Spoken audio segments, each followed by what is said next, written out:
O que significa Gan Eden? Presta atenção, é jardim no Éden. O jardim não se chamava Éden. Muita gente me pergunta, como se chamava o jardim? Éden? Não, o jardim não se chamava Éden. Era um jardim no Éden. Vou dar aqui um exemplo. Pensa numa praça. Eu vou plantar um jardim na praça. É um jardim na praça. Então, o jardim que Deus plantou foi no Éden. O que é o Éden? Muito pensa que era simplesmente uma coisa comum, um espaço terreno. Sim, logicamente, foi na terra. Temos aqui coordenadas por causa dos rios que estão nomeados aqui em Gênesis capítulo 2. Mas era uma dimensão celestial, era uma dimensão de glória, era um grande portal aqui na terra, o qual foi recolhido. Então, para começar, não imagine esse Gan Eden, o jardim no Éden, que era simplesmente como uma natureza, como nos dias de hoje, pintam aí o homem e a mulher nus, com a pele normal. Imagina os dois peladões correndo no meio da natureza e pintam a serpente enrolada na árvore. Será que isso procede ou tem base bíblica? Nós vamos ver aqui. Então, jardim no Éden é o que está escrito no original. Jardim no Éden, um jardim plantado nessa dimensão. O que é o Éden? Muitos traduzem como um paraíso. Na verdade, é uma dimensão muito mais profunda. Para começar, a palavra Éden se escreve Ain Dalet Nun. Ain Dalet Nun. Olha só. Ain Dalet e Nun. Ain Dalet Nun. Se você traduz nessa linguagem pictográfica, a simbologia, você sabe, e tenho ensinado um pouquinho sobre isso, de que cada letra simboliza ou um número, ou também uma palavra, alguma coisa. Ain é olho, olho. Vou dividir aqui. Ain, Dalet, Nun. Éden, Éden. Ain é olho, Dalet é porta. E Nun pode significar semente, pode significar também vida. Nun é vida. Pesquise na internet hebraico pictográfico e vai aparecer todo o alfabeto para você. Se você não tem, me manda um link aí, me manda um WhatsApp que eu te mando esse abecedário pictográfico, tá bom? Então, olho porta vida, ou seja, Éden, literalmente, Éden significa olhando para a porta da vida, olhando para a porta da vida. Então é algo mais profundo que simplesmente um pouco de natureza, um mato onde tem duas pessoas nuas correndo ali, está tudo beleza. Não, é muito mais profundo. Então era uma dimensão onde Deus se manifestava e havia uma conexão com o próprio Deus. Com o próprio Deus. Há alguém que me refuta e fala assim, por que você afirma com tanta veemência isso? Porque há estudos sobre isso e, logicamente, todo o contexto me faz conjecturar de uma forma sadia. Você não precisa concordar com aquilo que eu vou apresentar aqui, mas você vai ver se isso tem sentido ou não. Então, preste atenção. Eu creio piamente que a natureza neste jardim não era como é apresentada com frutas, ou como está nos dias de hoje, ou seja, qualquer fruta, material orgânico que se decompunha. Primeiro, porque não poderia haver decomposição. Não poderia haver decomposição. Por quê? Por exemplo, uma maçã, vou citar um exemplo, uma macieira e a maçã é produzida.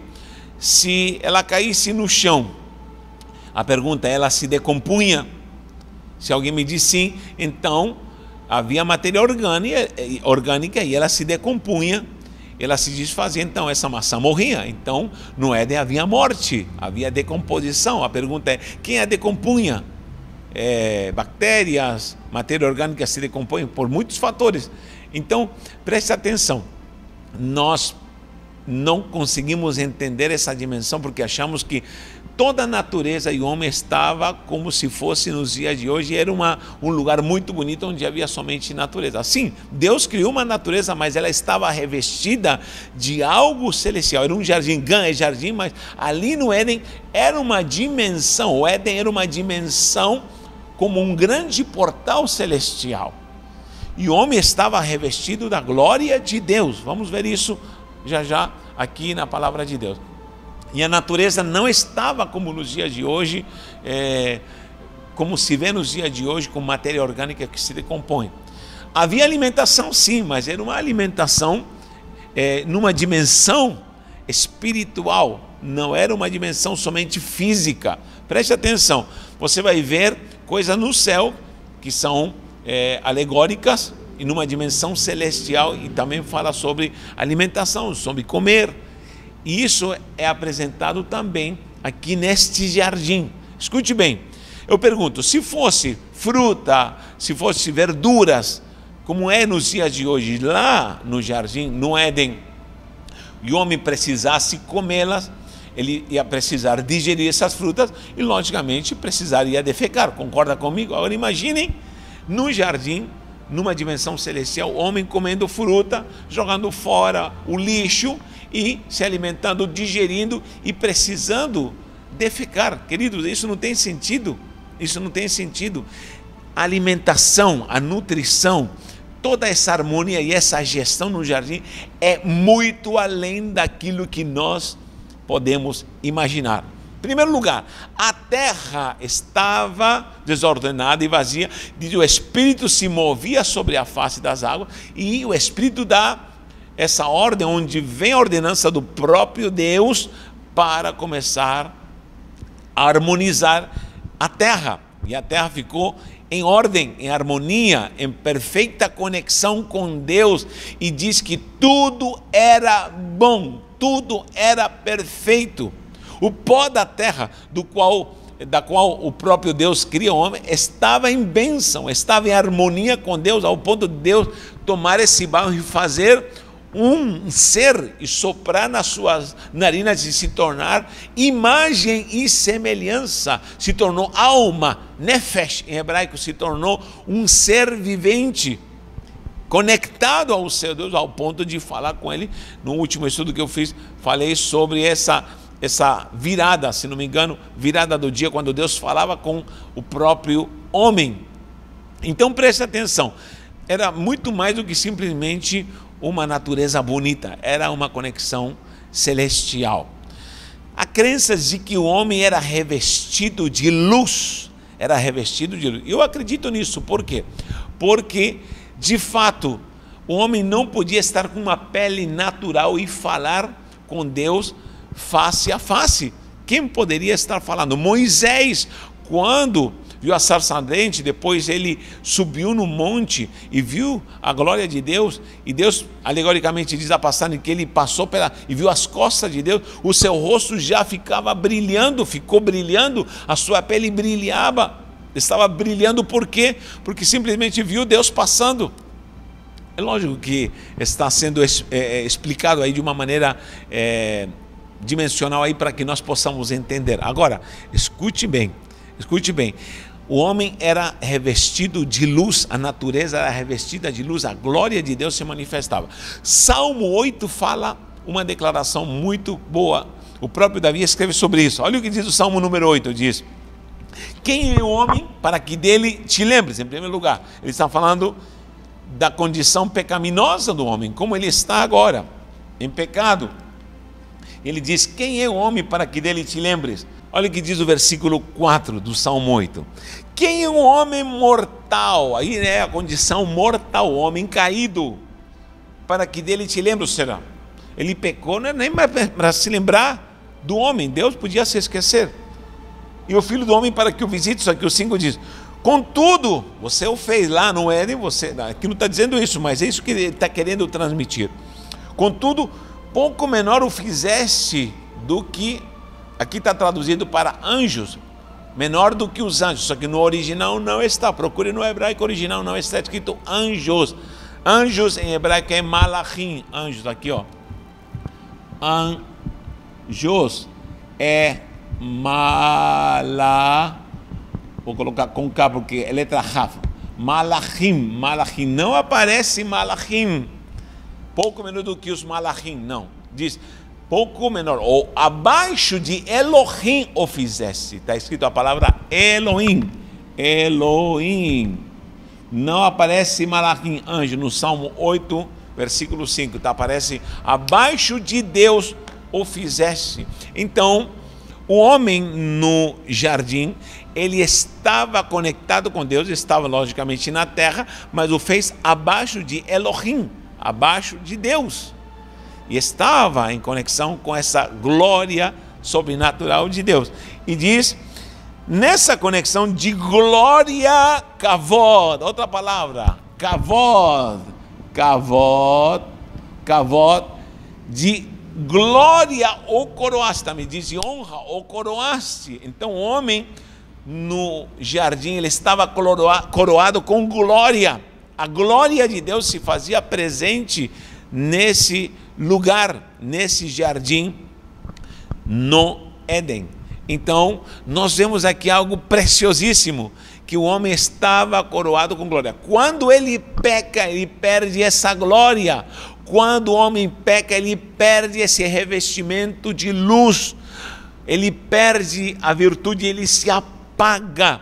Muita gente não entende e começa a conjecturar. Eu já ouvi, escute bem, pregadores dizendo de que o homem, quando peca, se viu nu, porque ele costurou folhas de figueira, e quando costurou folhas de figueira, Deus o encontrou e diz que Deus o revestiu de pele de animal. Deus fez um sacrifício e os vestiu de pele de animal. Mas isso não está na Bíblia.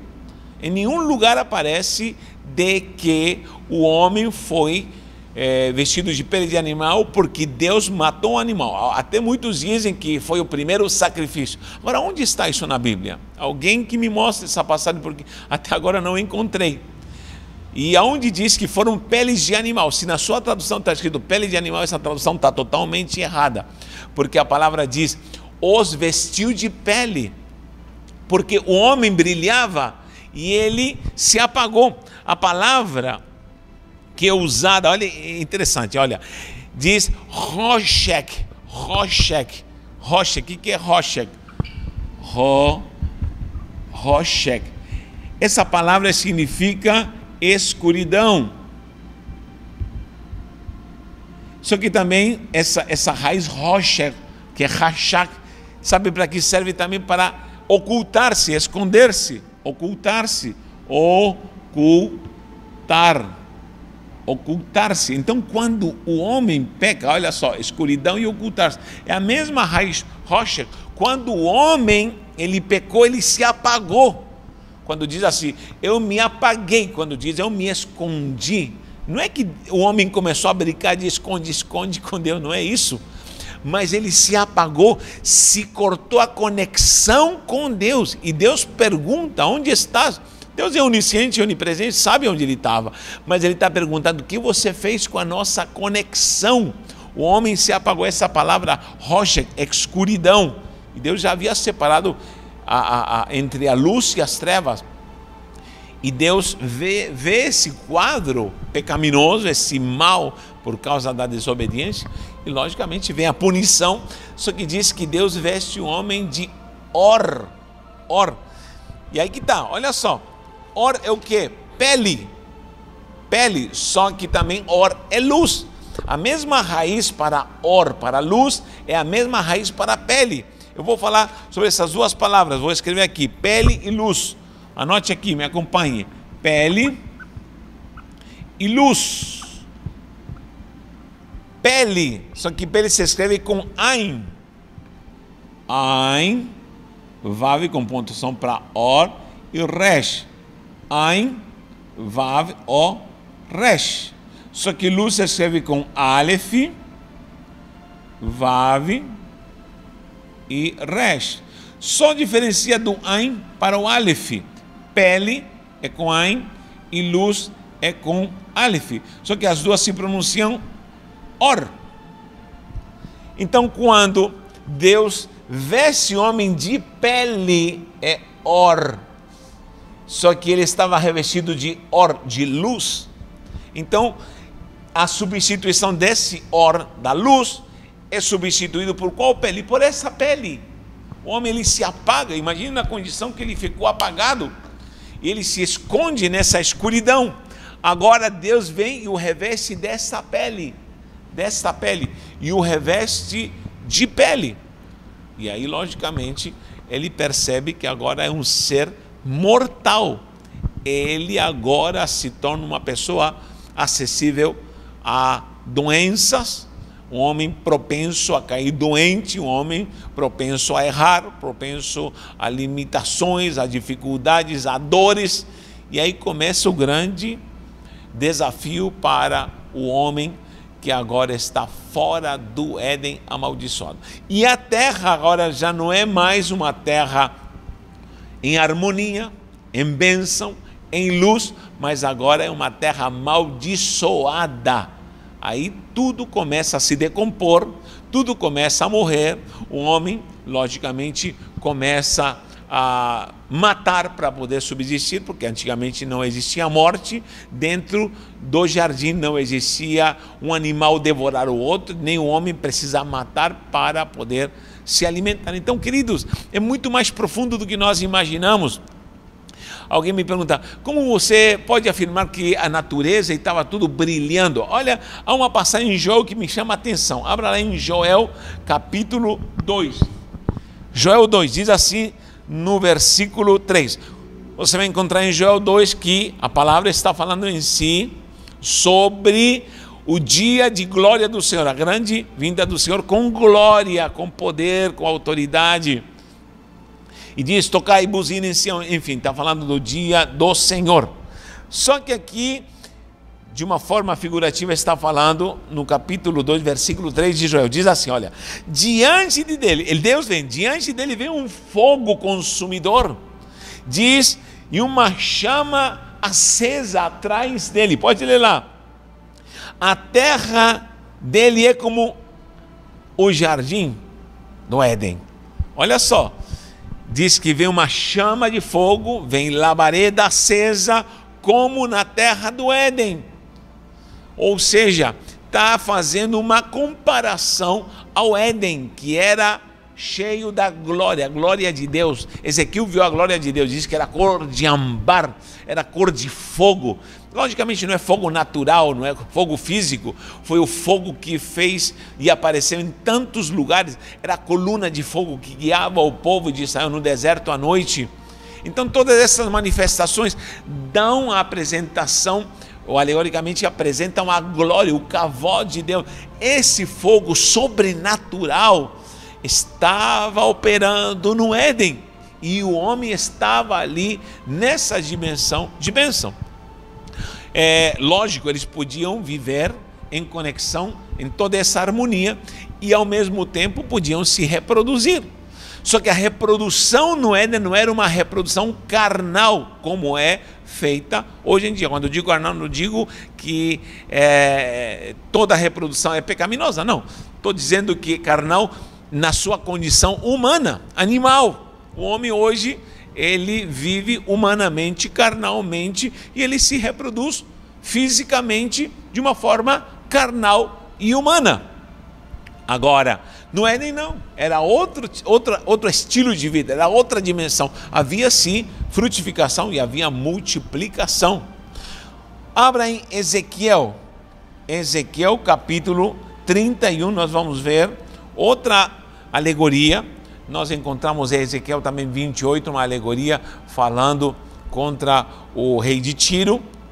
Isso se refere também, é apresentado, é colocado para a Satanás, que caiu, o próprio inimigo que caiu, que era um querubim. Também encontramos isso em Isaías 14, passagens para a Babilônia, só que são atribuídas alegoricamente para Satanás. Assim também, aqui em Ezequiel capítulo 31, você vai encontrar uma alegoria contra Faraó, porém é uma simbologia de como era o Éden. Olha só, no versículo 18, diz assim: a quem, pois, és semelhante em glória, e aparece novamente a palavra kavod, a glória de Deus se manifestando, e em grandeza entre as árvores do Éden, todavia descerás com as árvores do Éden à terra mais baixa.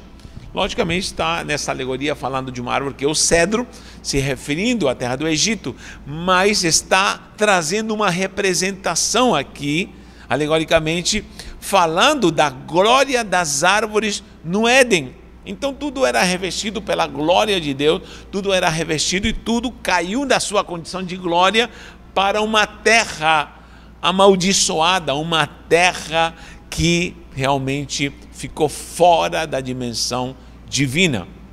E a terra ficou em pecado e tudo jaz no maligno.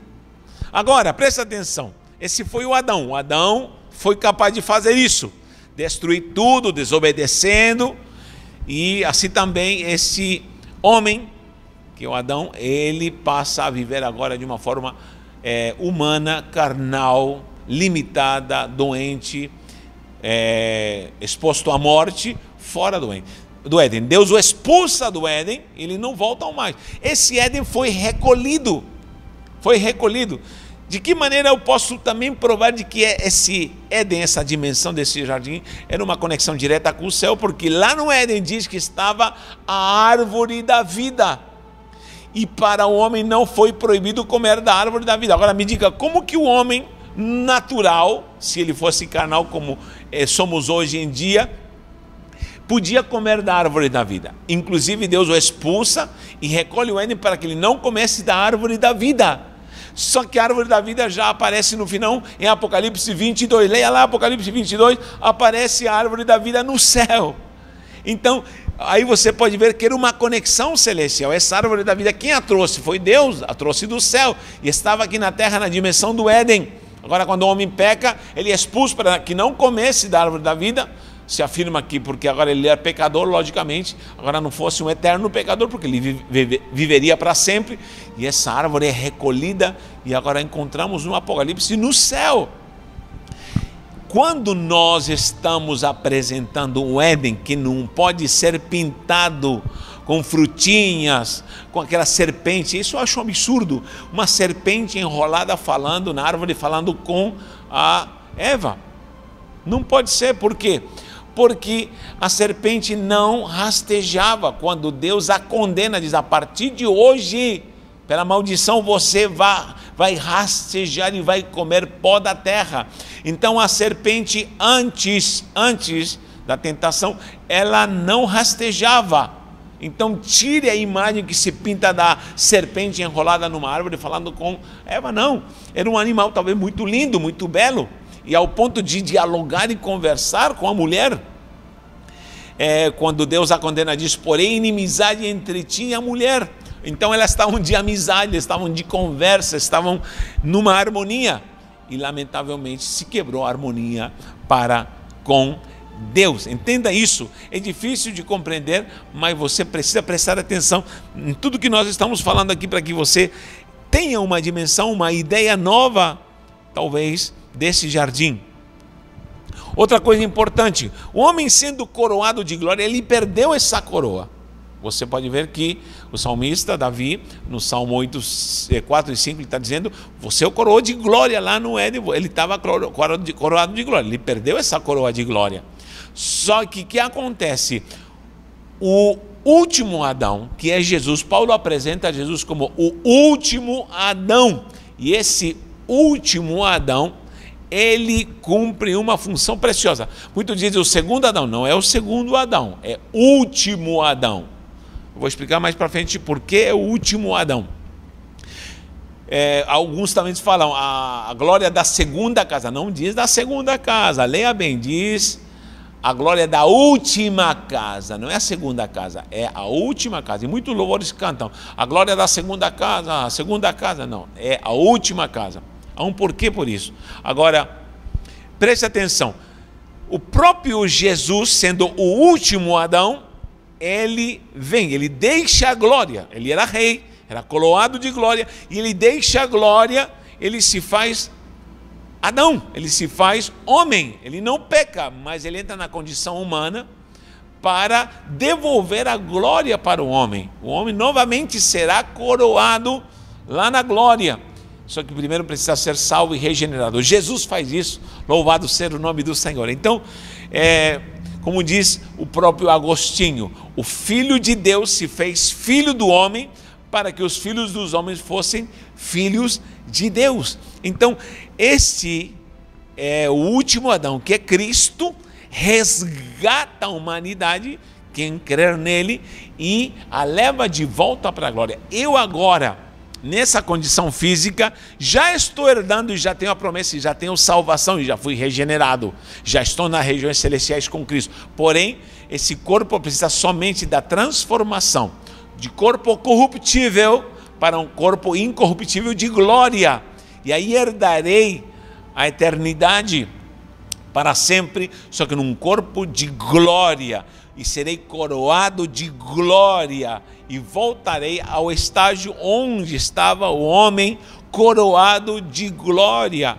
Olha que coisa mais maravilhosa, gente. Eu fico impactado de como nós precisamos entender de que o propósito de Deus nesse jardim era trazer um portal sobrenatural na terra. O homem podia se multiplicar, o homem podia comer da árvore da vida, o homem podia viver numa harmonia, em contato com Deus, ao ponto dele estar falando com Deus, e tudo estava numa dimensão perfeita e gloriosa. Um dia lá na glória nós estaremos novamente com a dimensão da luz, e diz que as nações andarão na sua luz. Tudo é revestido de luz, porque essa luz é o próprio Deus. Diz que lá no céu não precisaremos de sol, mas Ele será a própria luz. Então, queridos, nós temos aqui a ideia de um jardim, onde o homem que pecou precisou deixá-lo, agora entrou na terra amaldiçoada. Deus recolheu esse jardim, e um dia estaremos lá na glória, desfrutando